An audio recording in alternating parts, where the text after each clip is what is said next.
নমস্কার বন্ধুরা, কেমন আছো তোমরা সবাই? আশা করি অনেক অনেক ভালো আছো।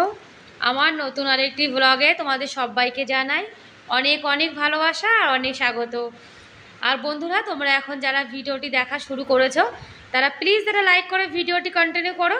অনেকে কিন্তু একটা কমেন্ট করো কিন্তু একটা লাইক করতে ভুলে যাও, তাই তোমাদেরকে মনে করিয়ে দিচ্ছি প্লিজ একটা লাইক করে তারপরে ভিডিওটা কন্টিনিউ করো। আর দেখো আজকে সকালের আকাশটা দেখতে কত সুন্দর লাগছে। আজকে কিন্তু খুবই মেঘলা দিন, মানে সকাল থেকে মেঘলা মেঘলা হয়ে রয়েছে। সকালে আশিবাসি কাজ কিন্তু সব হয়ে গেছে। স্নান করার মানে ফ্রেশ হয়ে স্নান করে এখন শিবজির মাথায় একটু জল ঢেলেছি। আর সূর্য দেবতাকে কিন্তু রোজই আমি জল অর্পণ করি। এটা কিন্তু রোজ সকালের আমার একটা রুটিন। আর রোজ সকালে কিন্তু এরকম একটা রুটিন বানিয়ে নেওয়া খুবই ভালো। এদিকে ভাতও হয়ে গেছে। আজকে একটু উচ্ছে সর্ষে করবো আর গাঁঠি কচু করবো। ছেলে গাঁঠি কচু দিয়ে খেয়ে স্কুলে যাবে আর নিয়ে যাবে। আর গাঁঠি কচু তরকারিতে জানো তো একটু ধনিয়া পাতা না দিলে কিন্তু একদমই ভালো লাগে না। নিরামিষভাবে করছি আর ছেলে রুটি নিয়ে যাবে, যার জন্য আটা মাখিয়ে রেখে দিয়েছি। দেখো রান্না হয়ে গেছে। আর উচ্ছেটাও কিন্তু হিটারে বসিয়ে দিয়েছি, এদিকে রুটিটাও বানিয়ে নেব। আর কারেন্ট থাকলে জানো তো আমার কিন্তু 2-3 দিকে রান্না হয়ে যায়। যেমন গ্যাসে হয়ে যায়, হিটারে হয়ে যায়, আবার ইন্ডাকশান ওভেনে হয়ে যায়। আর সকালে তো ছেলের এখন স্কুল মানে শুরু হয়ে গেছে, যার জন্য কিন্তু কাজের চাপটা আমার আরও বেড়ে গেছে। মানে সকালে ঘরের কাজ করার সঙ্গে সঙ্গে আবার ছেলের স্কুলের টিফিনও বানিয়ে দিতে হয়।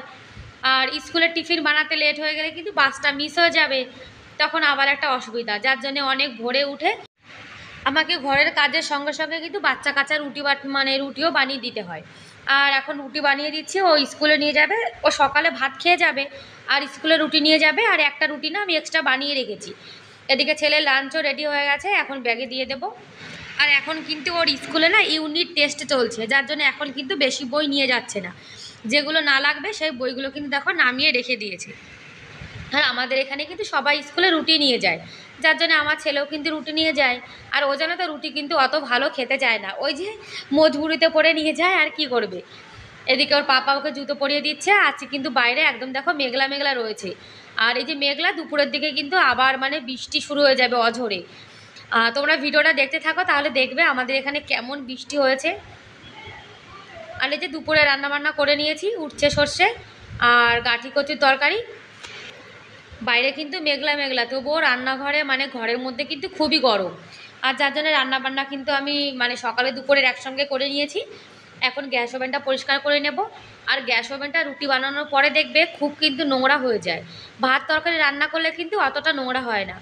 আর বন্ধুরা, তোমরা যারা এখন ভিডিওটি দেখছো, তোমাদের যদি আজকের ভিডিওটা কোনো অংশ ভালো লেগে থাকে তাহলে প্লিজ একটা লাইক করে দিও। আর আমার চ্যানেলে তোমরা আজকে যারা নতুন আর ভিডিওটি দেখছো, তোমরা চাইলে আমার চ্যানেলটিকে সাবস্ক্রাইব করে আমার এই ছোট্ট পরিবারের পাশে থেকে যেতে পারো। আর এই কাজটি যারা অলরেডি করে দিয়েছো তাদেরকে অসংখ্য ধন্যবাদ। আর তোমরা যারা আমাকে কমেন্ট করো, আমার ভিডিও প্রতিনিয়ত দেখো, সেই দিদিভাই দাদা ভাইদেরকে অনেক অনেক ধন্যবাদ আমার ভিডিও দেখার জন্য আর আমার পাশে থাকার জন্য। আমি কিন্তু সবাইকে ফুল সাপোর্ট করি, যে যে আমাকে ভালোবেসে আমার ভিডিও দেখে আমিও কিন্তু প্রতিনিয়ত তাদের ভিডিও দেখি। আর দেখো তোমরা এই যে ভিডিও দেখো আর সুন্দর করে একটা কমেন্ট করো, এই কমেন্ট করে কিন্তু আমার মনটা খুব ভালো হয়ে যায়। আর তখন মনে হয় যেন আমি কষ্ট করে যে ভিডিওটা বানিয়েছি সেই ভিডিওটা মানে বানানোর ফলটা আমি পেয়ে গেছি। আর জানো তো একটা ভিডিও কষ্ট করে বানানোর পরে যদি ভিডিওতে ফুল ওয়াচ না হয় তাহলে কিন্তু একদমই ভালো লাগে না। অনেকে কী করে জানো তো, একটা কিন্তু লাইক মানে কমেন্ট করে কিন্তু একটা লাইক করতে ভুলে যায়। তা তাদেরকে কিন্তু অনেক মানে অনুরোধ করা হয়, তবুও কিন্তু তারা এরকমই করে। কিন্তু বলে কই তো আর কাউকে কিছু করানো যায় না, যদি ভালো লাগে লাইক করবে আর ভালো না লাগলে লাইক করবে না। অনেকে দেখেছি মানে ভিডিওটা ক্লিক করে একটা কমেন্ট করে কিন্তু ভিডিওটা পুরো দেখে না, ভিডিও থেকে বেরিয়ে যায়। এটা কিন্তু অনেকবারই বলা হয়, তবুও যে শোনার সে শোনে, যে না শোনার সে না শোনে। আর কি করা যাবে বলো, কাউকে তো বলে কয়ে কিছু করানো যায় না। এদিকে জামা কাপড় যা ছিল বেডের পরে সব কিন্তু গুছিয়ে গাছিয়ে রেখে দিয়েছি। আর বেডের পরে যদি অনেক জামা কাপড় ফেলানো থাকে তখন দেখবে বেডটা কিন্তু ভালো লাগে না। আর আমাদের ঘরের বেশিরভাগ সৌন্দর্য কিন্তু এই বেডটার জন্যই হয়। আর এখন সকালে খাওয়া দাওয়া করে নেব। আর জানো তো উচ্ছে সর্ষেটা আমার যে এত ভালো লাগে, আমি কিন্তু মাঝে মাঝে এটা বানিয়ে থাকি। আর এগুলো দেখো নিরামিষ বাসন আর এইগুলো আমিষ বাসন। এখন কিন্তু এই বাসনগুলো সব আমাকে মাজতে হবে। আমার জানো তো অনেকগুলো কিন্তু বাসন হয় সকাল মানে নিরামিষ আর আমিষ দুটো দিয়েই। আর দেখো বাইরে কিন্তু বসে রয়েছে আমার বর, হালকা হালকা মেঘলা, বৃষ্টি শুরু হবে একটু পরেই। বাসন টাসন কিন্তু সব ধুয়ে নিয়েছি। আর রান্না বান্না করার সঙ্গে সঙ্গে কিন্তু রান্নার বাসনগুলো ধুয়ে রেখে দিলে তাহলে কিন্তু ভালোই হয়। এদিকে রান্নাঘরটাও কিন্তু আমি গুছিয়ে গাছিয়ে নিয়েছি। আর এঁটো বাসন জানো তো আমার কিন্তু একদমই ফেলে রাখতে ইচ্ছা করে না। আর বন্ধুরা, আজকের ভিডিওটা কেমন লাগলো তোমরা কিন্তু কমেন্ট করে অবশ্যই জানিও। আর এক দিদিভাই আমাকে ভিডিওতে বলেছিল যে দিদিভাই স্ট্যান্ডটা তুমি নিচে নামিয়ে কিন্তু মানে পরিষ্কার করতে পারতে। সেই দিদিভাইটাকে দেখাচ্ছি, দেখো এই যে মানে একটা তার দিয়ে কিন্তু বেঁধে দিয়েছে আমার বর, যার জন্য কিন্তু সেদিন ওই র্যাকটা পরিষ্কার করার সময় কিন্তু এটাকে নিচে নামাতে পারিনি। মানে এমন করে বেঁধে দিয়েছে এটাকে কিন্তু বারবার নাড়ানো যাবে না, যার জন্য ওইভাবেই পরিষ্কার করে নিয়েছি। আর রান্নাঘরটা কিন্তু পরিষ্কার পরিচ্ছন্ন থাকলে আমার যেন তো মনটাও কিন্তু খুব ভালো লাগে। আর আমাদের মেয়েদের বেশিরভাগ সময়টা কিন্তু রান্নাঘরে কাটে, যার জন্য কিন্তু রান্নাঘরটা সবসময় পরিষ্কার পরিচ্ছন্ন করে রেখে দিতে হয়। আর আমার দেখো গরিবের সংসার যা আছে আমি কিন্তু তাতেই সন্তুষ্ট। আর কাজ করে জানো তো আমার কিন্তু অনেক গরম লেগে গেছে। আর কাজ বাজ করলে দেখবে গরমটা কিন্তু বেশি লাগে, যার জন্য এখন একটু 1 মগ লস্যি খেয়ে নেবো। আর এর মধ্যে না হালকা একটু চিনি দিয়েছি, কেননা আজকের লস্যিটা বিশাল খাট্টা ছিল। এত খাট্টা লস্যি একদমই খাওয়া যায় না। আর লস্যি খাওয়ার পরে জানো তো আমরা যে ভাত খেয়েছি মনে হয় যেন ভাতটা মানে হজম হয়ে গেছে। লস্যি খেয়ে একটা অভ্যাস হয়ে গেছে। আর জামা কাপড়ও ধুয়ে দিয়েছি। আর মেঘলা ওয়েদার, আর জামা কাপড় কিন্তু না ধুলেও একদমই হতো না। আর এর মধ্যে জলটাও চলে এসছে, আর আমার বর এখন জলটা ভরে নেবে। আর বৃষ্টির দিন হোক যা মানে যেদিনই হোক না কেন জামা কাপড় তো ধুতেই হয়। তারপরে দেখো কি ঘন কালো মেঘ হয়েছে, মানে এতটা মেঘ হয়েছে দেখে মনে হচ্ছে যেন ভীষণ ভীষণ ঝড় বৃষ্টি হবে। আর দেখেছো বিদ্যুৎও কিন্তু চমকাচ্ছে। তারপরেই কিন্তু অঝরে বৃষ্টি শুরু হয়ে গেছে। আমি একটা মিনি ব্লগে তোমাদের সঙ্গে শেয়ার করেছিলাম যে আমাদের এখানে কেমন বৃষ্টি হয়েছে। আর এখন দেখো হাওয়াও কিন্তু চলা শুরু হয়ে গেছে। কিন্তু যে হিসাবে আমাদের এখানে মেঘ হয় আর মেঘ ডাকে বিদ্যুৎ চমকায়, সেই হিসাবে কিন্তু বৃষ্টি একদমই হয় না। কলকাতাতে এরকম মেঘ হলে কিন্তু ভীষণ ভীষণ ঝড় বৃষ্টি হতো। আর আমাদের এখানে কিন্তু সেই হিসাবে একদম ঝড় বৃষ্টি হয় না। তা যা হয় ভালোই কিন্তু হয়।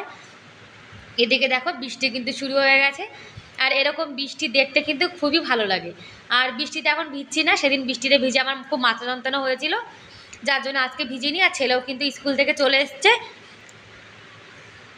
আর তোমাদের কার কার ওদিকে বৃষ্টি হচ্ছে তোমরা কিন্তু কমেন্ট করে জানাতে পারো।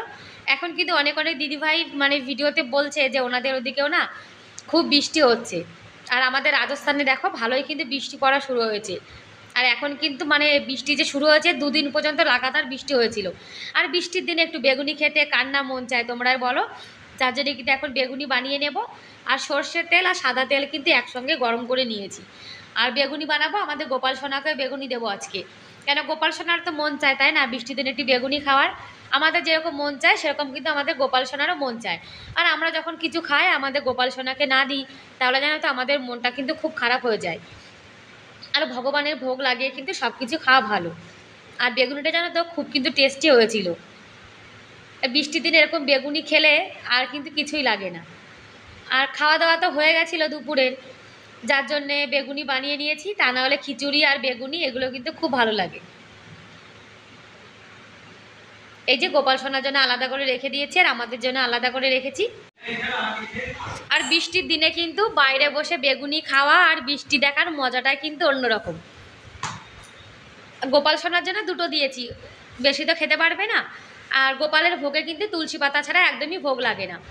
আর অন্য কোনো ভগবানকে কিন্তু তুলসী পাতা দিয়ে ভোগ লাগাতে নেই। শুধুমাত্র ভগবান কৃষ্ণ আর রামজি এনাদেরকে কিন্তু, আর লাড্ডু গোপাল এনাদেরকে শুধুমাত্র তুলসী পাতা দিতে হয়। আর মা লক্ষ্মী আর যে ভগবান আছে শিবজি তাদেরকে কিন্তু একদমই তুলসী পাতা দিতে নেই। এই যে আমার গোপাল সোনাকে এখন বেগুনি হালকা হালকা ছিঁড়ে ছিঁড়ে খাওয়াচ্ছি। কেন ছোট বাচ্চা তো হাত দিয়ে খেতে পারে না, যার জন্য কিন্তু ছিঁড়ে ছিঁড়ে মুখের কাছে ধরতে হয়। আর মাঝে মাঝে কিন্তু জলও খাওয়াতে হয়। ব্যাস বন্ধুরা, আজকের মতো তাহলে এ পর্যন্তই। দেখা হবে পরের ভিডিওতে। অনেক ভালো থেকো, বাই বাই।